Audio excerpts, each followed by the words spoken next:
नमस्कार, मैं हूं सचिन, लेकर हाजिर हूं जो कहेंगे सच कहेंगे। बिहार में काफी तेजी से चल रहा है एसआईआर। हम हर रोज इसका जिक्र करते हैं, वोटर वेरिफिकेशन। लेकिन उसको लेकर के आम जनता हो या विपक्षी दल, हर किसी के मन में हर रोज कोई ना कोई सवाल उठता ही रहा है। विपक्षी पार्टियां लगातार चुनाव आयोग और सरकार पर वोटरों के अधिकार के साथ खिलवाड़ का आरोप भी लगाती रही हैं। आज हर एक सवाल और चुनाव आयोग के फैसले पर देश की सर्वोच्च अदालत में सुनवाई हुई। मैटर कोर्ट में था, आज सुनवाई हुई सुप्रीम कोर्ट में। आज की सुनवाई खत्म होने के बाद कई से और सवाल घूमने लगे। सवाल यह कि क्या अब वोटर वेरिफिकेशन में Aadhaar card, voter card, ration card को चुनाव आयोग वैध दस्तावेज की लिस्ट में शामिल करेगा? यह सवाल क्यों, हम आपको बताएंगे। इतने कम समय सीमा में चुनाव आयोग यह कैसे सुनिश्चित करेगा कि किसी का वोटर का, किसी भी वोटर का मौलिक अधिकार उससे छिनेगा नहीं। और बात जब वोटर वेरिफिकेशन की है तो बहस जो है आज नागरिकता पर आकर के क्यों टिक गई। वही दूसरी स्टोरी जो हम आपके लिए लेकर आए हैं, वो स्टोरी है अभिनेता से जुड़ी, अभिनेत्री से जुड़ी, यानी कि फिल्म बॉलीवुड से जुड़ी। कोई भी सिने अभिनेता या फिर यूं कहें कि सिने अभिनेत्री जब रियल लाइफ के पर्दे से बाहर निकलकर, चकाचौंध की दुनिया से बाहर निकलकर सियासत के रियल मैदान में उतरती है, तो फिर किस सच से उसका सामना होता है, कैसे जिंदगी बदल जाती है, भाषा में कैसे बदलाव आ जाता है। आज हम दूसरी स्टोरी उसी से जुड़ी लेकर आए हैं कि आखिर बीजेपी सांसद कंगना रनौत ने क्यों कहा कि लोग उनके पास अब सड़क नाली की समस्या लेकर के आते हैं, और कंगना को राजनीति में मजा क्यों नहीं आ रहा, ये खुद कंगना कह रही हैं। आज इसी पर जो कहेंगे सच कहेंगे।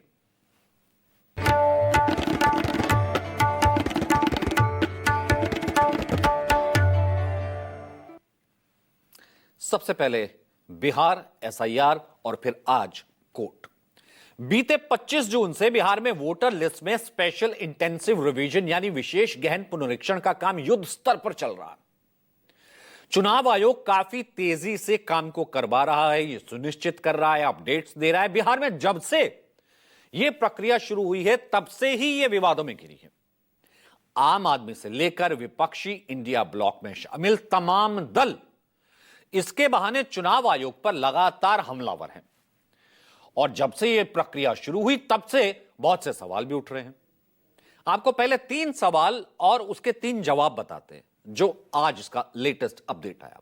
सवाल क्या? पहला सवाल यह कि जो 11 दस्तावेज है उसमें Aadhaar card, voter card, ration card शामिल क्यों नहीं है?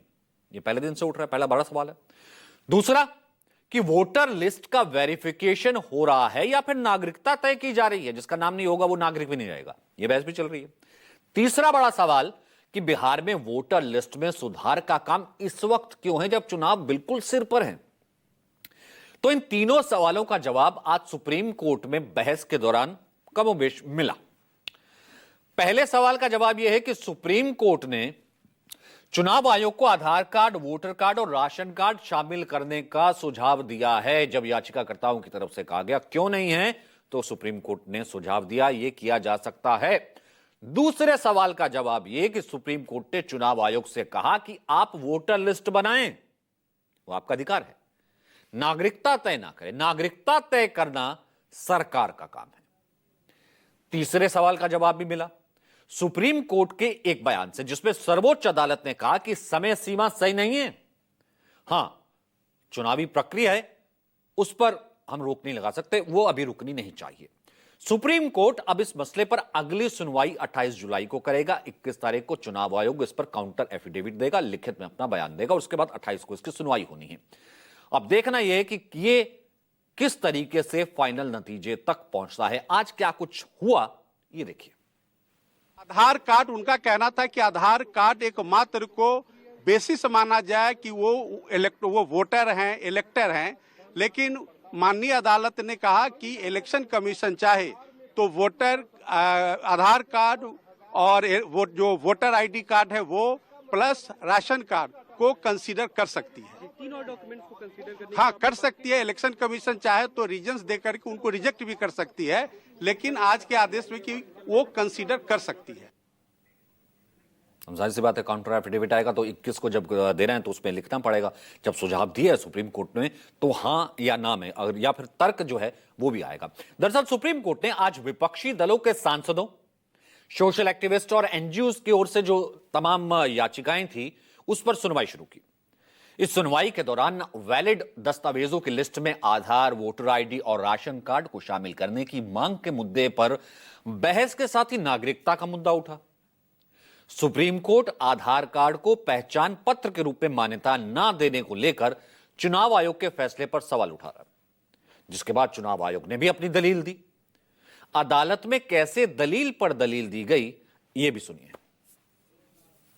जो 11 दस्तावेज मांगे गए हैं उनके पीछे एक उद्देश्य है। आधार कार्ड एक्ट के तहत लाया गया है। जाति प्रमाण पत्र आधार कार्ड पर निर्भर नहीं है। आधार कार्ड केवल पहचान पत्र है, उससे ज्यादा कुछ नहीं। आधार कार्ड नागरिकता का आधार नहीं हो सकता। किसी का नाम सिर्फ नागरिकता के आधार पर शामिल करेंगे तो फिर ये बड़ी कसौटी होगी। ये गृह मंत्रालय का काम है, आप उसमें मत जाइए। उसकी अपनी एक न्यायिक प्रक्रिया है, फिर आपके इस कवायद का कोई औचित्य नहीं रहेगा। आरपी एक्ट में भी नागरिकता का प्रावधान है। आपको अगर ये करना था तो फिर इतनी देरी क्यों की? ये चुनाव से ठीक पहले नहीं होना चाहिए। नागरिकता की जांच प्रक्रिया में शामिल होते हैं तो ये एक बड़ा और व्यापक अभ्यास बन जाएगा। कोई अर्ध न्यायिक संस्था को शामिल करना पड़े तो पूरी प्रक्रिया और अधिक जटिल हो जाएगी। केंद्र तय करेगा कि कोई व्यक्ति भारत का नागरिक है या नहीं। ईसी ये तय नहीं कर सकता। बीएलओ को ये पावर दिया गया है कि वो तय करे कि कोई शख्स भारत का नागरिक है या नहीं। अगर आपको बिहार में नागरिकता की जांच करनी थी तो ये काम पहले शुरू करना था। आप जो डॉक्यूमेंट मांग रहे हैं, अगर आप मुझसे मांगते हैं तो मेरे पास भी नहीं मिलेगा। इस बात पर संशय है कि जो समय सीमा तय की है उसके भीतर प्रक्रिया पूरा कर पाएंगे। ये मतदाताओं पर निर्भर करता है। वो चाहेंगे तो ये प्रक्रिया नियत समय में पूरी हो जाएगी।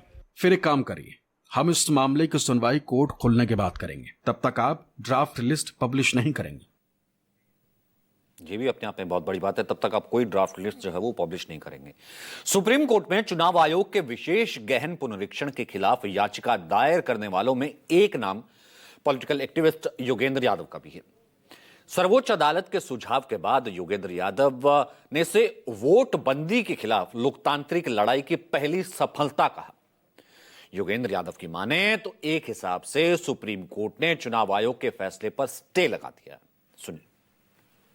वोट बंदी के खिलाफ हमारी लोकतांत्रिक लड़ाई को आज पहली सफलता मिली। बिहार में जो सुप्रीम कोर्ट का पिटीशंस गई थी वो इस ऑर्डर के खिलाफ थी। चुनाव आयोग ने 24 जून को ये जो गहन पुनरीक्षण का आदेश दिया था, जिसमें कहा था कि सारी सूची नए सिरे से लिखी जाएगी, उसके बारे में आज हम सुप्रीम कोर्ट पहुंचे।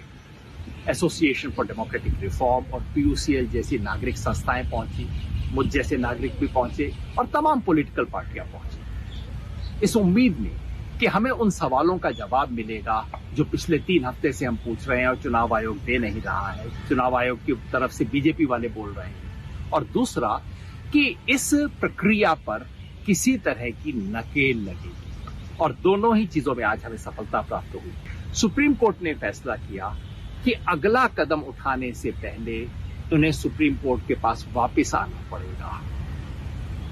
चुनाव आयोग की तरफ से कहा गया कि साहब अभी आप मत रोकिए। कोर्ट ने कहा बाद में रोक दें तो ठीक है ना। मतलब कोर्ट की एक जो डायरेक्शन है वो स्पष्ट है कि अगला कदम यानी कि 1 अगस्त को जो electoral roll, draft electoral roll publish करने हैं, उससे पहले चुनाव आयोग को सुप्रीम कोर्ट आना पड़ेगा। सुप्रीम कोर्ट जांच करेगा, तभी अगला कदम उठा पाएगा। तो मेरे हिसाब से तो इसी को स्टे कहते हैं। और स्टे क्या चीज होती है? तो सुप्रीम कोर्ट के फैसले के बाद अब सियासत भी शुरू हो गई। सियासत पहले भी हो रही थी। विपक्षी दल भी खुश है। अब सत्ता पक्ष भी कह रहा है कि उनकी जीत है क्योंकि विपक्ष को हार मिली है। इंडिया ब्लॉक में शामिल दलों के मुताबिक यह लोकतंत्र के लिए राहत की बात है। वहीं बीजेपी के नेताओं ने कहा है कि विपक्ष के नेता हार के डर से बिहार को बदनाम कर रहे हैं। सुनिए। सबसे बड़ा सवाल ये खड़ा हो रहा है कि आप आधार कार्ड को नामंजूर क्यों कर रहे हैं? आप राशन कार्ड को नामंजूर क्यों कर रहे हैं? आप जॉब कार्ड को, मनरेगा कार्ड को नामंजूर क्यों कर रहे हैं? अभी भी जो है बिहार के लोगों के पास वो डॉक्यूमेंट्स है ही नहीं। कहीं भी कोई भी स्पष्टीकरण जो है चुनाव आयोग नहीं दे रहा है। चुनाव आयोग को आखिर ऐसी क्या जिद है कि उनके कमिश्नर जो है प्रेस कॉन्फ्रेंस करके सारी बात को क्लैरिफाई क्यों नहीं करते हैं? Relief for the democracy. Supreme Court actually basically have given their view through that. Because Aadhaar card, ration card, election ID card to be the part of the verification process in a democratic system. Therefore, I think Election Commission will go with that suggestion from the Supreme Court. Let us wait for that. न्यायालय का जो भी निर्णय है स्वागत योग्य है। हम तो संवैधानिक संस्था का जो चुनाव आयोग हो, सुप्रीम कोर्ट हो, सीबीआई हो, ईडी हो, इनकम टैक्स हो, सबका स्वागत करते हैं, क्योंकि संविधान में मुझे विश्वास है। जिन लोगों को संविधान के नाम पर नाटक करना है, संविधान में विश्वास नहीं है, संवैधानिक संस्था के निर्णय के विरुद्ध आंदोलन करना, जनता के बीच भ्रम फैलाना, अगर जो चुनाव आयोग इस तरह का निर्णय लिया है, इसमें आपत्ति क्यों है? ये तुष्टीकरण की राजनीति के चरमोत्कर्ष है। ये तो अब तक का पूरा अपडेट। अब आपको एक आंकड़ा दिखाते हैं। बिहार में कितने लोगों के पास आधार कार्ड और कितने लोगों के पास राशन कार्ड है, क्योंकि आज सुझाव दिया गया। Unique identification authority of India के मुताबिक 31 मई 2023 तक बिहार की कुल जनसंख्या 12,67,56,000 के करीब थी। इस तारीख तक बिहार में 10,93,95,000 लोगों के पास आधार कार्ड थे, यानी कि 31 मई 2023 तक लगभग 86% से ज्यादा लोगों के पास आधार कार्ड थे। इसके अलावा the national food security act 2013 के तहत 30 जून 2023 तक बिहार के 8.71 करोड़ लोगों को राशन दिया जा रहा था, यानी कि उनके पास राशन कार्ड थे।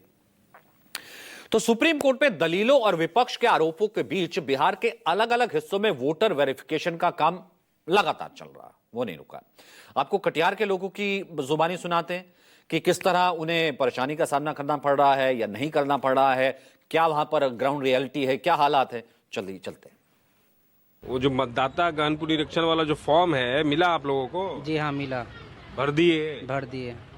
क्या क्या भरे, क्या क्या दिए उसके साथ? बीएलओ वो आके बोले थे कि आधार कार्ड से आप जो आधार कार्ड में है वही चीज़ भर दीजिए और आपका हो गया, उससे ज़्यादा कुछ सूची नहीं चाहिए। आधार कार्ड भी दिए? हाँ, आधार कार्ड दिए। उसमें दिए हैं? हाँ, दिए हैं। हमको ऐसा लगता है कि 26 तारीख तक तो नहीं हो पाएगा किसी का भी, इसलिए बहुत है। हम तो कुछ अभी हमारे ऐसा इंसान का नहीं हो पाया, तो हमसे भी बहुत ज़्यादा लोग हैं कि उसको जानकारी नहीं है, वो कैसे भरेंगे। इसलिए कि अभी तो गांव देहात में आप आइएगा तो वहाँ बहुत ऐसे लोग हैं वो जानते भी नहीं क्या भरना है।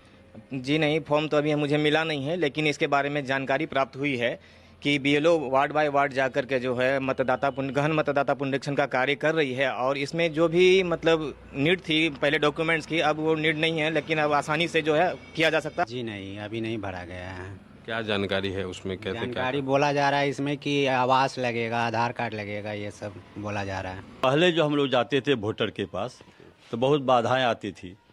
लोग कहते थे कि भाई ये कागज़ नहीं है, वो कागज़ नहीं है, वो कागज़ नहीं है, जिसके कारण हम लोग को बहुत परेशानी होती थी, वोटर को भी परेशानी होती थी।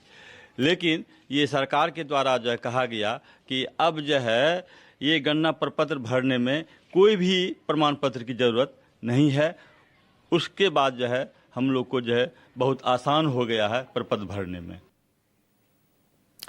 अब जरा यह भी जान लीजिए कि बिहार में इस वक्त जो वोटर वेरिफिकेशन चल रहा है उसमें से कितने वोटर गहन जांच के दायरे में हैं। बिहार में इस वक्त 7.89 करोड़ से ज्यादा मतदाता हैं। 4.96 करोड़ का नाम 2003 के वोटर लिस्ट में था। गणना फॉर्म इन्हें भी भरना है, लेकिन इसके अलावा 2.93 करोड़ मतदाता जो बच जाते हैं वो चुनाव आयोग के जो SIR है, विशेष गहन पुनरीक्षण के खास दायरे में। इन्हें चुनाव आयोग की ओर से जारी गाइडलाइंस के मुताबिक अपनी डॉक्यूमेंट्स जो बताए गए हैं 11, उनमें से एक देना ही होगा, साबित करना होगा, तभी उनका नाम वोटर लिस्ट में आएगा। अब सवाल यह है कि आखिर देश का नागरिक कैसे साबित किया जाता है।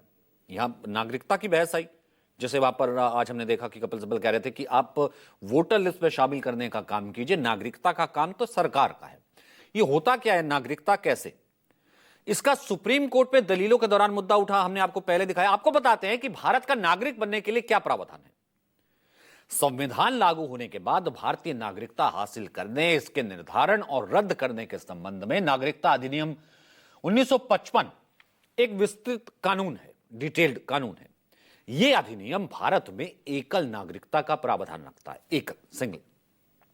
यानी भारत का नागरिक किसी और देश का नागरिक नहीं हो सकता कि यहां भी वोट डाल रहा है, वहां भी वोट डाल रहा है, वो नहीं। हमारा कानून यह है कि आप यहां के नागरिक हैं तो यहीं के नागरिक हैं। इस अधिनियम में साल 2019 से पहले 5 बार संशोधन हो चुका है। 86 में, 1992, 2003, 2005, 2015 में संशोधन हो चुका है। इस अधिनियम के तहत जो प्रावधान जोड़े गए, उसमें कैसे भारत की नागरिकता ली जा सकती है, वो हम आपको बताते हैं। पहला यह कि आप बाय बर्थ, जन्म से सिटीजन है, यानी कि आपका बर्थ यही हुआ है तो आप जाहिर सी बात है नागरिक हैं। भारत का संविधान लागू होने के बाद 26 जनवरी 1950 के बाद कोई भी व्यक्ति यहां पर जन्मा है तो भारत का नागरिक वो ऑटोमेटिकली हो जाएगा। दूसरा है कि वंशानुक्रम, यानी कि ब्लड रिलेशन, मदर, फादर, तो उसमें भी इस आधार पर भी नागरिकता देने का प्रावधान है। बच्चा अगर बाहर पैदा हुआ है, माँ बाप में से कोई जो है इंडियन है, तो उस हिसाब से वो जो है सिटीजन बन जाता है, उसका नागरिक बनने का अधिकार है अगर वो चाहे तो। अब इसमें तीसरा जो प्रावधान आता है वो हम आपको बताते हैं इसमें से कैसे। जो तीसरा प्रावधान है वो है पंजीकरण के जरिए। पंजीकरण के जरिए नागरिकता देने का प्रावधान है। अवैध तरीके से रह रहे इलीगल इमिग्रेंट्स, उनको छोड़ करके अगर कोई भी व्यक्ति अप्लाई करता है, I want to be the citizen of India, तो उसके बाद जैसे अदनान सामी को मिली थी, तो कुछ पैरामीटर्स होते हैं, तो यहां पर नागरिकता दी जा सकती है, कुछ शर्तों के साथ नागरिकता उन्हें दी जा सकती है। चौथा, भूमि विस्तार के जरिए नागरिकता। अब ये समझिए, यानी किसी नए भूभाग को भारत में शामिल किया गया है, विस्तार हुआ है, तो भारत में उसका विलय हो गया है, तो उन व्यक्तियों को भारत की नागरिकता अपने आप मिल जाएगी। मिसाल के तौर पर 1961 में गोवा शामिल हुआ, 47 में तो भारत आजाद हो गया था, लेकिन हुआ गोवा 61 में। 62 में पुडुचेरी भारत का राज्य बना, तो वहां के लोगों की नागरिकता, तो भारतीय नागरिकता ऑटोमेटिकली उन्हें मिल गई। अब पांचवा प्रावधान है नेचुरलाइजेशन, यानी देश में रहने के आधार पर भी कोई व्यक्ति भारत में नागरिकता हासिल कर सकता है, बशर्ते वो नागरिकता अधिनियम की 3री अनुसूची की जो सभी क्वालिफिकेशंस हैं उनको पूरा करता हो, उस पर वो खरा उतरता हो। अब वोटर वेरिफिकेशन पर जारी हंगामे के बाद हम दूसरी स्टोरी का रुख करते हैं।